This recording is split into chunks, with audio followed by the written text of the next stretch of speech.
Hello, my name is Lillian. I am with UBC Students for Freedom of Expression, and today we are here with the infamous Korky Day, Vancouver activist and nudist advocate. Thank you for being here, Korky. You're welcome, Lillian. All right, so let's just start with what was your first foray into activism? How did you become involved with the whole scene? Well, in a very mild way, when I was 8 years old, my mother had been smoking for a couple of years, and she wanted to quit. But she was resisting herself, the angel and the devil on the shoulders. And so she said, Korky, give me 10 good reasons why I should quit smoking, and I will. Well, that's pretty hard for an 8-year-old, but I managed. And she quit, cold turkey.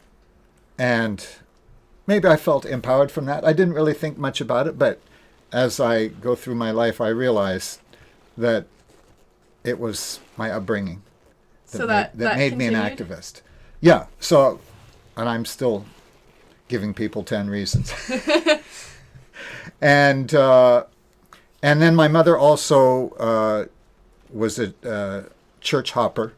She would hop from one religion to the next, trying to find a good one. She never did find a good one, and so that affected me too. Lots of things. Okay. So, but as far as when I could actually say a public demonstration, that was I think around January 1967, when I picketed a place for discrimination against blacks in housing in Maryland, United States. Yeah, you said you were wrong when you did that. What went down there? No, I wasn't exactly wrong. It's just that I was a bit earlier, while I was in high school, I argued wrongly that property rights took precedence over who you had to rent to. So I was saying, yeah, it's wrong to discriminate against blacks, but it's somebody's property rights. Okay. So, and then that was around 65, and then around 67, I thought, no, it's the other way around. The property rights come second. Okay. So then and this young woman I knew persuaded me to, okay, I'll go picket with you. And we did. Okay, so your ideology's kind of evolved over the years as you... Yeah, and 3 years after that, a woman persuaded me that abortion was all right. Okay, so are you currently pro-life or pro-choice? Pro-choice, still. Okay. That's 50 years now. Okay. Pro-choice. And can you tell me about when you got suspended from high school for having long hair? Right. So you kids don't know this, but unless you read your history or talked to the geezers. So back in the mid-'60s, if a guy had long hair, he'd be thrown out of school. And by long, I mean it was that far over the top of my ears. So it was down to here. That was unacceptably long hair for a guy. Did they think it just wasn't classy, or did they have a real reason? Well, their sort of legalistic excuse was that it was disruptive to the class. Okay. If you have people just doing anything they want, and just, they're there for business, to learn, Right. None of this self-expression stuff gets in the way. It's distracting. So, and I heard the superintendent of schools of the state of California say that in a speech that I went to see him. While you were suspended? No. No, I was suspended for 3 days, and then I caved in because I didn't want to get drafted into the Army. So you would have been suspended indefinitely if you never cut your hair? Yep. Wow, okay. So was that how you got passionate about freedom of expression? Yeah, it all adds up, yeah. Okay. Yeah, that would be an example of a very passionate time, because I was passionate to have long hair back then, as were a lot of us guys. Now, it goes both ways, though. So what the young women did in the high school is they wore their skirts shorter and shorter. Hiking them up? Yeah. and they roll them up in the Catholic schools. I think they probably still do that. But so there was this, so there were 2 or 3 young women in my high school who were sick of this. So there was a fashion, kind of like a pre-Laura Ashley fashion, of what was called granny dresses. They went down almost to the floor. Okay. So they got these granny dresses and wore them to school. And the school said, no, that's disruptive. got to be sexier. No, no, they didn't say that. That was my joke. So they were threatened also. You can't wear the granny dresses. Can't win. You can't be too prudish or too slutty. Either way. So they would make them kneel on the floor. The whole row of young women students would have to kneel on the floor, and if their skirt didn't touch the floor, out. Go home and get a longer skirt or unroll it, whatever. And they couldn't wear pants to school, of course, except maybe in Canada when it's 40 below. Then they'll make an exception. Yeah, they might. Yeah. So where do you think free expression should end? Like, where do you think the line is between freedom of expression and hate speech? This has been argued in the courts for probably hundreds of years, and I think that in Canada and in the U.S. it's pretty well been worked out to a pretty reasonable degree. So if something's illegal, usually I'd say, yeah, that's not covered by free speech. So you agree with the current laws? Not each one in particular and precisely, but just the general sense of the laws are pretty good. If it's inciting violence, then... Yeah, inciting violence, libel, copyright infringement. There's actually a list of about 25 things that I made, which you wouldn't normally think of because you don't see protesters breaking all 25 of these. Right. But there are things. Okay. A trademark.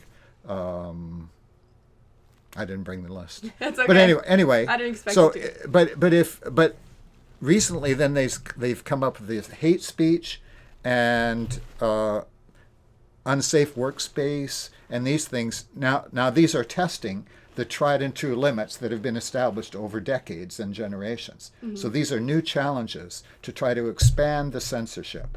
And some of those maybe I would agree with, and some of them, most of them probably not. So I basically agree with this organization that you and I are both sort of in, Students for Free Expression, and the way it's enforced in this group and others on the internet is pretty much how I agree. Okay. Yeah. How was free speech activism in the 60s when you grew up?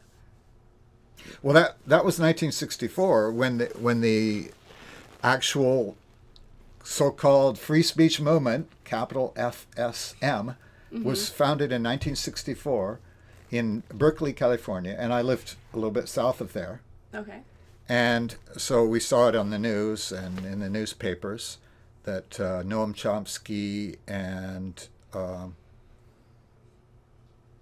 guy with the Italian name, it'll come to me, and a bunch of others started the free speech movement. I'm 16 years old at the time.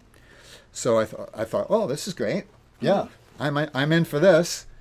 And then there sort of started in my high school a little bit of sort of proto-radical politics. For school elections, I ran for vice president and lost. And I mean, we're just kids playing. But I could see that was going to lead me, if I kept it up, which I have, to be for free speech. So that was the catalyst in 1964. How do you think free speech activism was handled back then versus now? Like, what are the differences, and what do you think we could improve now? I don't really think there are differences. I mean, generally, specifically, yeah, we didn't have the term hate speech. Well, and with the internet and everything as well. We had newspapers, we had radio. To me, it's the same. It's just a continuation. The terms maybe change a little bit, but to me, it's the same thing. You want to shut up your opponents. Okay.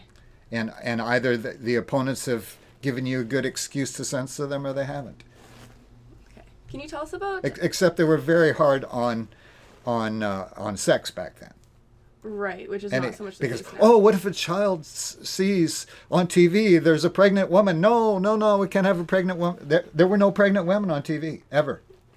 What about in commercials? I mean, maybe pregnancy? if it didn't show, yeah, but no commercials with pregnant women. No, nothing with pregnant women.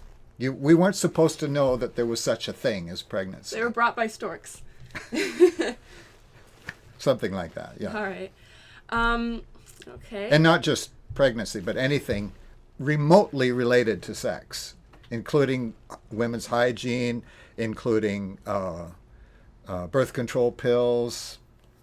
That was maybe mentioned on the news, but no ads, and they weren't, and it wasn't in the programs until the late '60s. In the late '60s, then the dam broke and everything started happening. Sexual revolution. Yeah. Okay. And you were at the forefront of that? Yep. Nice. And so what year did you come to Canada? 68. 68, and that was in protest of the Vietnam War? Yeah. Why did you think that you could better protest in Canada rather than being a conscientious objector in the States? Because I can go to demonstrations instead of banging my bars on my prison cell. Wasn't conscientious objection technically legal? If you qualified, which I didn't. Oh, how come? I wasn't raised as a pacifist. Oh, you can't just have your own moral values? No. Well, sometimes you could get away with it, sometimes you couldn't. Okay. And I figured since my mother was living in Canada at the time, might as well just go there. It's easier. Okay. There are good people up there, too. And what about your father? He had died in '64. Oh, okay. Gotcha. He was a World War II veteran. And you said your mother converted religions a lot. When you converted, is she currently? Twice. Okay. Well, no, 3 times. Okay. 3 times. And what were those religions? Well, first we were Unitarian, Right. which is probably the best of the 3. Then we were Jewish. Then we were Mormon. How did she manage to convert to Judaism? By marrying a Jew. Oh, okay. And then so you were... Dr. Resnick. So then you just ended up being a Jew as well because you were her son? Yeah. Okay. Well, we didn't. It was nothing formal. We just went to temple instead of church. Okay. And I'm 8 years old, and Are you currently an atheist? yes. Okay. So the Mormons are not the best of the 3, but in some ways they are. So in the Mormon church, I got this idea of rebelling against the mainstream, which at the time everybody was on caffeine, nicotine, and alcohol. Okay. And I'm not exaggerating much when I say everyone. Almost everyone except Mormons and Seventh-day Adventists were addicted to all 3 of those. And Or didn't at you least become a Mormon priest? Yeah, eventually by '64. Yeah. What is the criteria for being a Mormon priest? I was a low-ranking priest, Okay. as opposed to a high priest, which is someone who actually is a big deal in the church. So it's more like an initiate priest, Okay. the way they rank it. So, not to get personal, but were you a virgin at that point then? Oh, yeah. Okay. Okay. You can't be a born-again Mormon? Well, if you lie about it. Okay. But no, actually, the church is forgiving. So if I had not been a virgin, but they said, okay, you made one little mistake, but you're chaste now, are you? Then they'd say, okay, Okay. we forgive you, so we'll let you continue on. Wouldn't Mormonism be like directly opposed to the sexual revolution then? Oh yeah, yeah. Okay, so did your views... So I quit in '65. I quit the Mormon church. Okay, so then your views changed towards more free expression. Yeah. Okay, I see. Interesting. Let me see here. Can you tell us about your wife? She seems like an interesting character. Okay, we're not married, but Okay. she Common is. law. She's a professor at UBC, Mm-hmm. mathematics, and How did you we've- meet? okay, this is funny. So nowadays there's the internet with dating websites. Mm-hmm. So, but when we met 20 years ago, this month, Congrats. we that was before internet dating. Mm-hmm. So, but there was this sort of thing where you phone a certain number and you type in certain codes on your telephone keypad, and you can listen to different voices of different people you might want to date, and then you And it push. wasn't a sex hotline. No, Okay. no, and so you get a lot of dates that way, and so we both got a lot of dates until each other, and Interesting. I've never heard of that. yeah. if you look in old newspapers, you'll see ads for this telephone service. So, have you ever been married? No. What do you think of the current divorce rates? What do you think that is the fault of?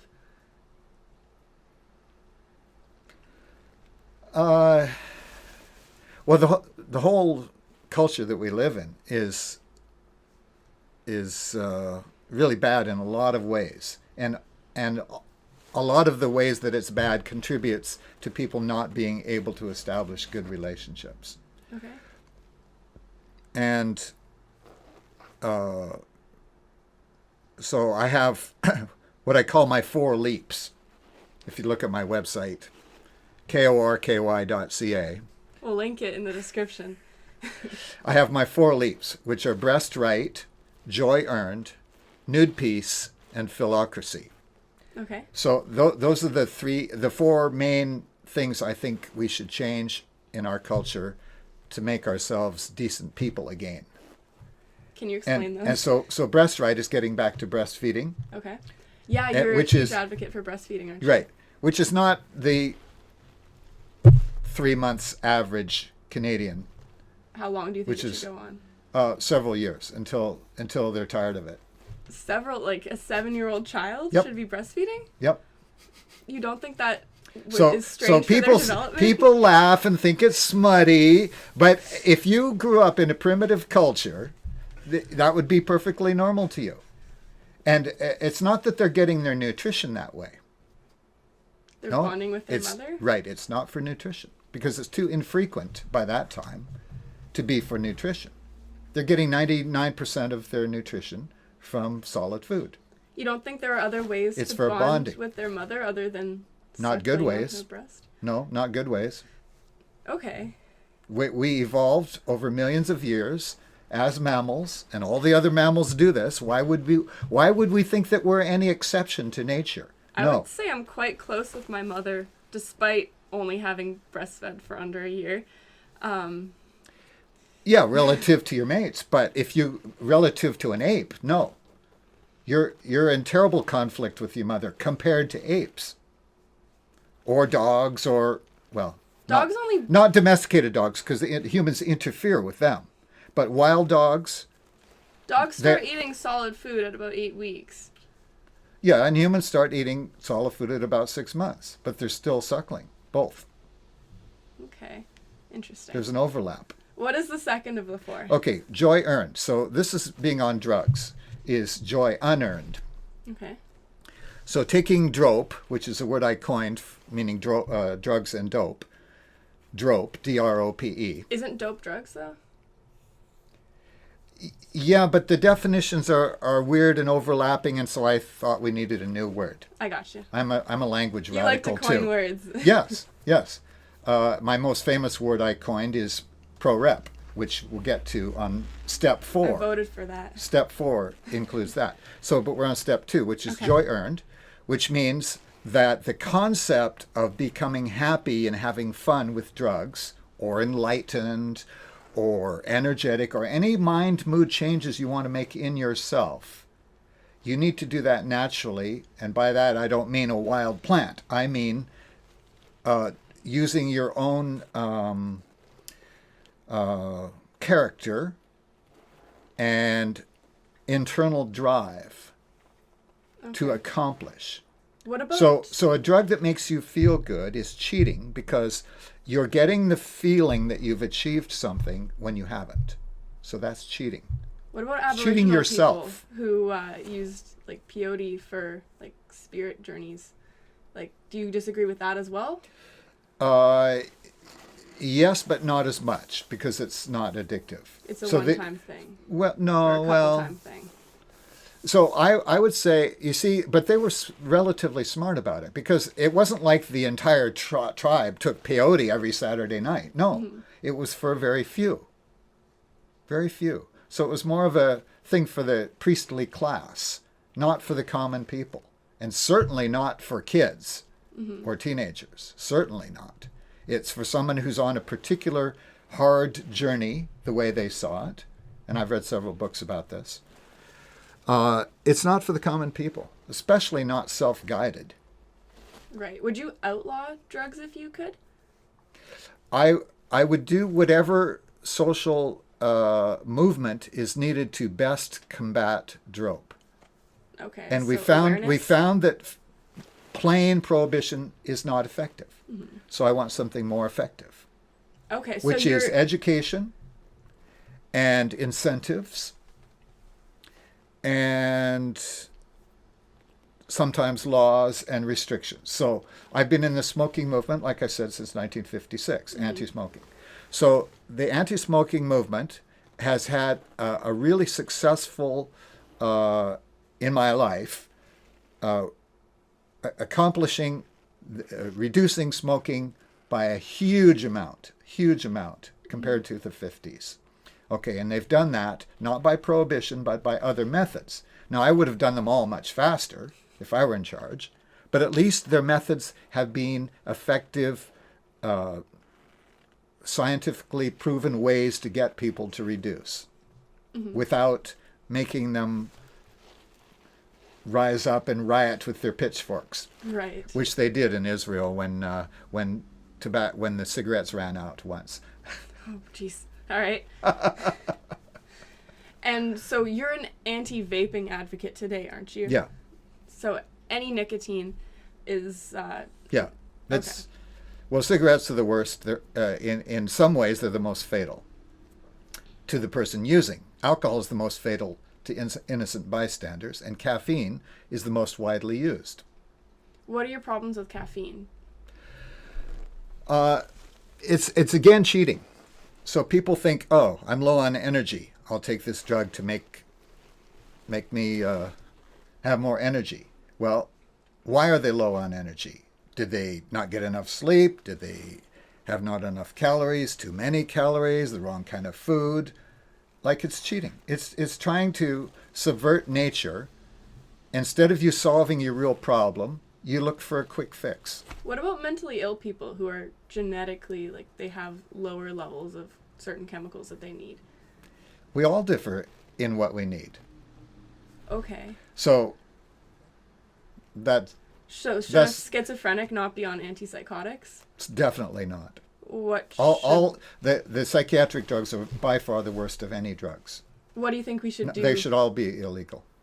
But what should we do for mentally ill people then? Well, there's no such thing as mentally ill. Neurodivergent? There's no such thing as mentally healthy. There are people who are unhappy, and there are people who are confused. Defining those two things very broadly, unhappy and confused, covers all of the so-called symptoms of mental illness. Any mental illness. Broadly defined, yes, those two things cover everything. So if somebody's confused, they need to be enlightened. If somebody's unhappy, they need to be loved and learn how to love others. Okay. So it's basically it's mostly that. It's mostly a lack of love, which then leads to the other problems. So we live in a very unloving society, starting with violent births, bottle feeding, candy when you're a kid, circumcision, all of these things, spanking when I was a kid. All the kids were spanked, at least the boys. So this is all our violent society that we're coming from, and then we try to fix it with drugs. No, it doesn't fix anything. It just makes you crazy in a different way, like being a vegetable. Okay. What about mothers? And thinking that you're fine. I know lots of people on psychiatric dope. Oh, I'm fine now. I used to be out of control, and now I live a nice, normal life. No, they don't live a nice, normal life. They're not like people off drugs, but they don't see it. Okay. Going back to your first point about breastfeeding, I should have asked this earlier, but what about mothers who have had mastectomies or can't produce milk? Are they unfit to be mothers? No, they're unfit to be breastfeeders. Okay, but then what's the solution to that? There are lots of unused breasts walking around. But then the child isn't bonding with their mother. Not as much, that's true. They'll bond with... Generally, in human society, it's other female relatives who will share breastfeeding when a mother temporarily or permanently can't suckle. Okay. So then it's generally the other female relatives. That's the tradition in our species, although it could be anybody, any other woman. But what Even if she'd never been pregnant, she can still suckle, which what if that most other people woman- don't know. What if that other woman isn't going to stay in the child's life? Well, as long as the child is bonded very strongly to people serially, or sequentially, or multiplicity, whatever the word is, Okay. it's fine. Okay, so it's the bond that matters, not who they're bonded to. Right, they're going to be bonded to the tribe instead of bonded to just one particular person. But that's fine. Okay, let's go then to the two last ones of your 4 points. Nude peace, Nude peace. Okay. which is all about nudity. And, I should take my clothes off for this. No, I won't. Because I should. And I will if you all Once you beg me. If achieve you all nude beg peace. me, if everyone here, I will. But just to get the concept of nudity. Okay, we were born naked. We for millions of years we were naked when it was warm enough, or when we had no particular need to be naked, and it wasn't a particularly sexual thing any more than being dressed was a sexual thing. It was sex is sex and nudity is nudity. They weren't considered, as they are today, to be one and the same thing. Okay. So we should get back to that, because it really stresses us out, especially men, and I could speak more for men than for women. It stresses men out when they don't see enough skin. How so? Okay, you notice how there's some people in some countries that never see any female skin except for their wives and female relatives, and they're pretty horny and nasty. Well, that's because of a repressive religion. Which says that women have to be covered. Yeah, but that's not the only aspect to it. If Islam tomorrow morning said, "Hey, we're going nudist now," their whole all the Muslims would finally, okay, we can be like mammals again, like have that wild animal aspect of us that we need, and they'd settle down. And you don't think that would cause an influx of rape? Well, okay, so you think nudity and sex are the same thing? 'Cause No, but nobody would say that if they didn't think nudity and sex were the same thing. I don't think they're the same thing, but I think since we've been so conditioned that if there was some law that said that everyone had to be nude, that people would get raped because of how we're so unused to nudity. Well, it wouldn't happen that suddenly in the first place. That was fantasy. Okay. But even if it did, like in British Columbia, we used to drive on the left side of the road. And then one day, okay, everybody, drive on the right side now. There might have been a couple of crashes. Maybe somebody died. I don't know. But they made the change. They got over it. And we'd do the same with nudity. It would be comparable. Okay. We'd just get used to it. Just like individuals today, when I first, by the way, I'm also a shy therapist. So when people come to Wreck Beach and they're too shy to take their clothes off, I give them therapy and my girlfriend. And Do they ask for it? yeah, Okay. well, I have a big sign. Oh, okay. I should have brought it. It's very visual. So it's a big sign like this that says shy therapy. And you're re- naked beside it. Yeah. Nice. Okay. So people say, "Oh, yeah, I'm a little shy. Can you help me join in the nudism here?" And so we do. Okay, nice. Yeah. But usually they deny they have a problem. Admitting you have a problem is the first step. No, we'll talk to them even before that first step. Okay. But they eventually should take that step as part of their recovery from their clothaholism. What about like Inuit people who are living up north where it's cold? They're all year nudists round? too. They are? Yep. In the igloos, traditionally, the Inuit were nude in the igloos. It was hot in there. Okay. But it They wouldn't that had just be oil. around They their had own oil family? lamps. They were small, and so the body heat given off by all the people in this tiny little igloo. There was a lot of body heat, and the oil that they burned, and the fatty foods that they ate, and so they were nudists. While we're on the topic like of, the Hawaiians, before the Christians got to them. Yeah, poor Hawaiians. While we're on the topic of nudism, can you just tell us about quickly about how you established Wreck Beach? Yeah. So way centuries before I was born, and before the invaders came here, the local indigenous people were nudists when it was hot, like most indigenous people around the world. So in the summer they were nudists here. Okay. And but then the invaders came and stopped that, and there's this rule, the Doukhobor law, that came in the 50s, I think, that said you couldn't be nude in a public place. So around UBC, all the beaches around there, which are collectively nicknamed Wreck Beach, before 1970, people would go down there, and there would be hardly anyone there. So a lot of them would go naked. But they had to always keep a watch, both looking each way down the beach to make sure the cops weren't coming. Okay. Because if they did, they'd get charged, convicted of a criminal offense, which they'd have for life because forgiveness was not a thing back then. Okay. So a criminal record for life for going nude at Wreck Beach. So it was already an informal nude beach before it was official. Okay. Before I heard of it. Okay. So then in 1970, I thought we needed a nude beach. I didn't know of any because the one around UBC was sort of hush-hush.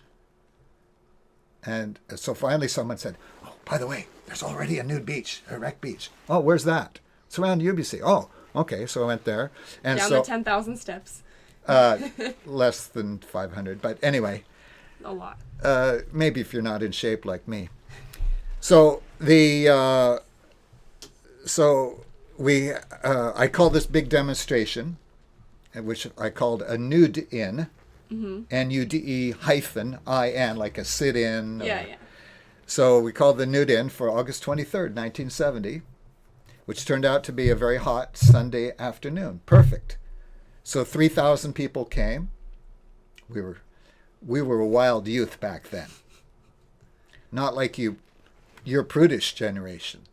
You've gone nude there, right? I've only been there one time. It was in between my classes, and I wasn't naked. It was like January. Okay, summer's coming.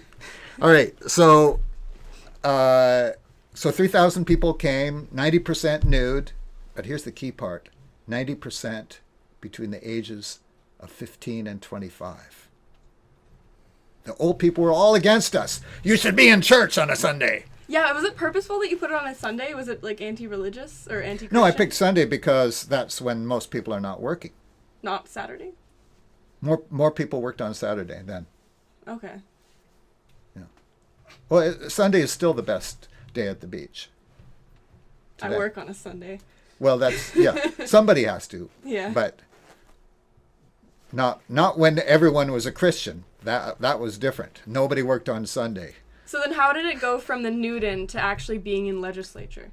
Oh, well, it didn't. It's still technically illegal. Okay, just no one will. It's just that after 3,000 of us went nude and the cops were afraid to confront us, and the higher politicians said, okay, leave them alone. There's too many of them. And so we've had a free... You strong-armed them. Yeah, well, that's activism at its best. So then in the 80s, they officially called it a clothing optional beach. Okay. But that's a regional decision for the regional government. Federally, it's still illegal under the right conditions. But they won't touch us because they don't want to have a fight between two levels of government. Too much trouble. Right. Well, if they did, we'd hear about it, and so they wouldn't catch anybody unawares. And you'd be there. Picketing. Yeah. Or if I'm gone, it'll be up to you.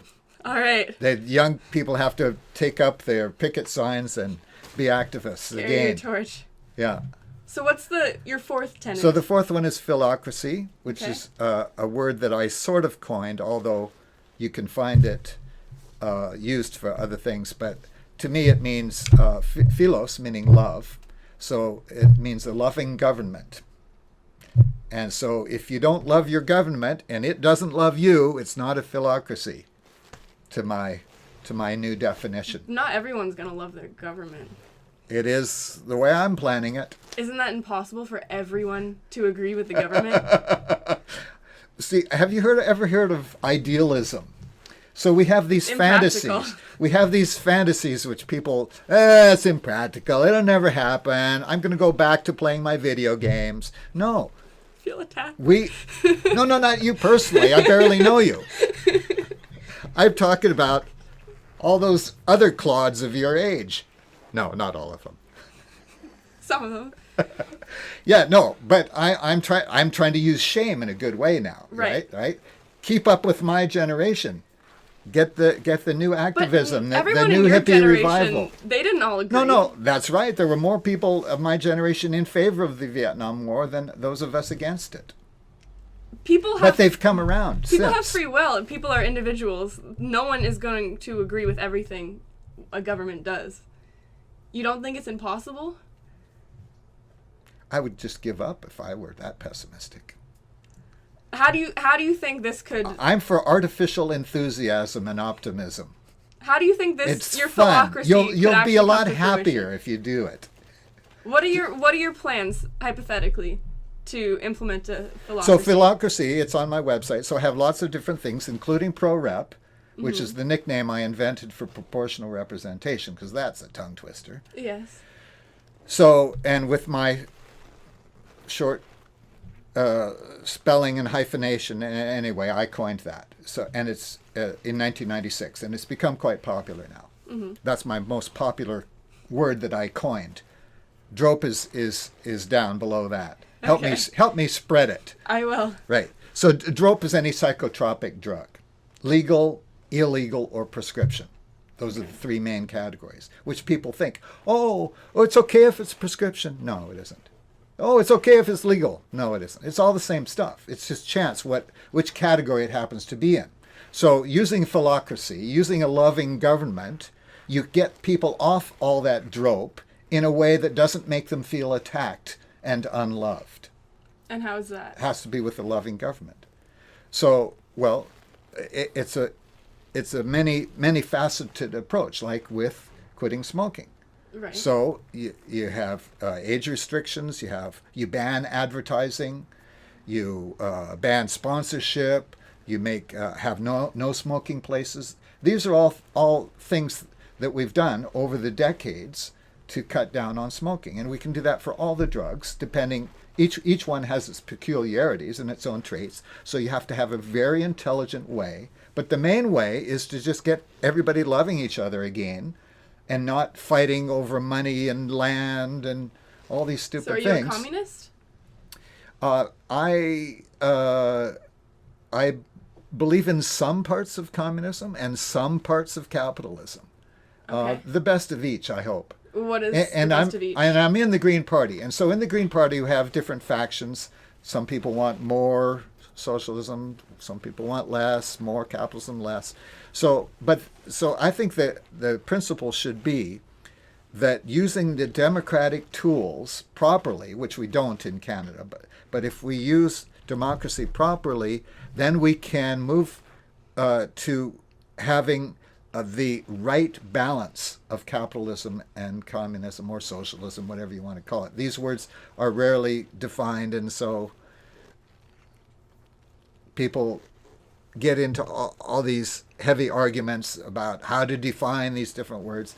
But the principle is you have an economy, and it's a bunch of people. You're going to share in some ways, you're going to not share in other ways. You're going to compete in some ways and not, and you want the right balance. If you have a good democracy, you'll get a good balance, which can change over time. So we need a more direct democracy? Well, direct democracy is a very specific term in political science, meaning that rules are made by public vote instead of by decisions of elected officials. So using that strict definition of direct democracy, actually, yes, I am for more direct democracy, but I wanted to make sure you and our listeners know what I'm talking about. So yes, more direct democracy, but not total direct democracy either. I would say definitely go in the direction of Switzerland. They have lots of referenda there, and it's a much better governed country than the U.S. or Canada. Do you think that would be possible in such a diverse country as Canada, though? Sure, why not? Okay. Because people have various beliefs, like... Switzerland has 4 official languages. Yes, but... German, French, Italian, and Romansh. We probably have quite a few more immigrants in Switzerland, though. Maybe. But that's irrelevant. Okay. We can do it. We'll try anyway. If we fail, we fail. People can come up with so many excuses for not trying something. Try things. Be experimental. All right. But not drugs. Okay. You said that you support the Green Party, but you also said that you support Donald Trump. No, I didn't say I support Donald Trump. What I said was that... you said that Donald Trump would be good, too. I said that he would have been better than Hillary Clinton. Okay, and why do you think that? Because, well, a little background. Okay, so I had hardly heard of Donald Trump until 2015. So then I started hearing about him, always going to run for president, and I used an internet search, and I found Scott Adams, who draws the Dilbert comic strip, and he's now starting to talk on his podcast and his writings about Trump. So I thought, oh, okay. So, and then I read a lot of those. I watched speeches. I watched a lot of internet. Basically, I put in hundreds of hours studying Donald Trump. Hundreds. And political science was my major in university. That makes sense. So it's always been my interest. So Trump is by far the most interesting political character in my life. By far. And people will be studying him for years. His opposition tries to simplify things. Oh, there's nothing complex about Trump. He's just an idiot and the reincarnation of Hitler. Everybody knows that. Right. No, everybody doesn't know that. It's not true. He's neither of those things. He's a political genius. He's not evil like Hitler. He makes mistakes like anybody in policy, but his political instincts are tops. There's no way he can lose an election. So you think he's going to win in 2020? Of course. You want to bet some money? No. I'm not a gambler. Oh, that's not gambling. Well, for you it would be. For me, it's just easy money. What is your level of formal education? I just had 2 years, and then I decided to self-educate. 2 years of university? Yeah. Okay, in poli-sci? Yeah. Okay, interesting.